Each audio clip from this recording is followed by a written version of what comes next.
masalahnya bukan masalah personal ya, bukan masalah pribadi antara Bang Kenan dan Pak Rudi dengan almarhum.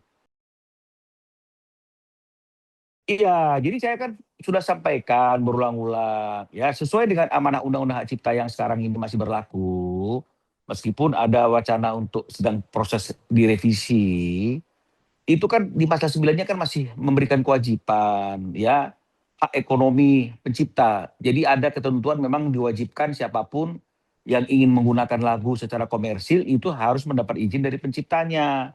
Jadi bukan berarti karena klien kita minta dihentikan proses di kasasi karena rasa empati dan kemanusiaan, artinya dia mengizinkan lagunya boleh dieksploitasi secara komersil tanpa izin. Menurut Undang-Undang Hak Cipta yang masih berlaku hari ini. Jadi itulah dia. Jadi kalau tadi pertanyaannya apakah Dani juga pakai, itu kan udah pasti ada omong-omongan ya antara Kenan dengan Dani. Termasuk ada yang mengcover di YouTube, Bang. Itu harus izin juga, Bang ya? Kalau tujuannya komersil, itu aja. Yang penting tujuannya komersil apa tidak, itu aja lah. Ya. Meskipun kalau memang kenapa? Tujuan komersil ini kan berarti menghasilkan cuan, Bang ya? Iya. Undang-undang bilang seperti itu.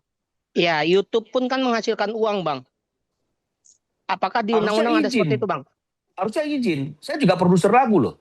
Saya juga punya akun YouTube. Anda boleh lihat itu ada Minola Sembayang Project, itu khusus lagu-lagu daerah, lagu-lagu karo. Ada beberapa lagu ciptaan saya di situ dan juga saya merekam lagu-lagu orang, mengcover lagu-lagu orang yang sudah terkenal, lagu-lagu daerah yang dinyanyikan oleh orang yang saya minta menyanyikannya di program saya. Saya tetap minta izin kepada penyanyi, penciptanya. Berarti yang cover di YouTube itu sudah ada izin dari Bang Kinan berarti, Bang ya? Saya tidak tahu. Yang saya urusi kan masalah kasusnya Vidi. Jadi pertanyaannya jangan melebar kemana-mana. Saya kan nggak mengurusi seluruh hal yang berkaitan dengan masalah itu. Yang bisa menjawab itu harusnya adalah manajernya, Bang Kenan, manajemennya.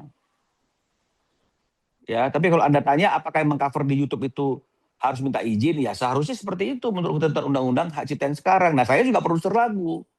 Anda boleh cek nanti habis wawancara ini, ada nggak Minola Sembayang Project di YouTube? Ada. Di situ ada lagu-lagu daerah Karu asal saya berada, lagu-lagu ciptaan saya juga ada. Dan kemudian saya juga mengcover lagu-lagu yang udah pernah hit pada zamannya, dinyanyikan oleh orang lain, ya saya minta izin kepada penciptanya. Boleh nggak lagu Anda di cover oleh artis saya untuk nyanyi di akun YouTube saya? Begitu dia izinkan, saya bayar langsung ke dia. Atas penggunaan lagu tersebut, itu yang saya lakukan. Landasannya apa dong saya lakukan hal itu kalau nggak undang-undang yang mengaturnya?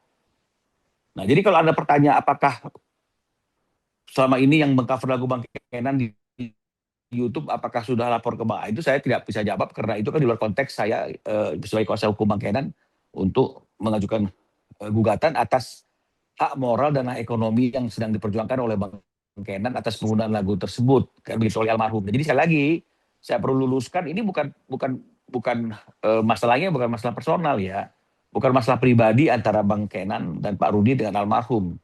Tapi ini adalah upaya dan usaha yang sedang diperjuangkan oleh Bang Kenan dan Pak Rudi untuk mempertahankan hak-haknya, hak moral dan hak royaltinya sesuai undang-undang hak cipta yang ada saat ini. Oke, kalau dari saya sih cukup itu, Bang. Nggak tahu kalau dari kawan-kawan lain gimana, kawan-kawan? Bang, bicara regulasi, kalau misalkan cover di YouTube itu biasanya untuk royaltinya mekanikalnya sudah kepotong sendiri belum Bang dari YouTube atau memang dari pihak pencipta lagunya sendiri yang harus mendaftarkan dulu Bang ke pihak LMKM Bang. Ini udah luar konteks nih. Ya saya nggak jawab deh ya, karena ini di luar konteks masalahnya Vidi nih. Ya. Oke, Bang.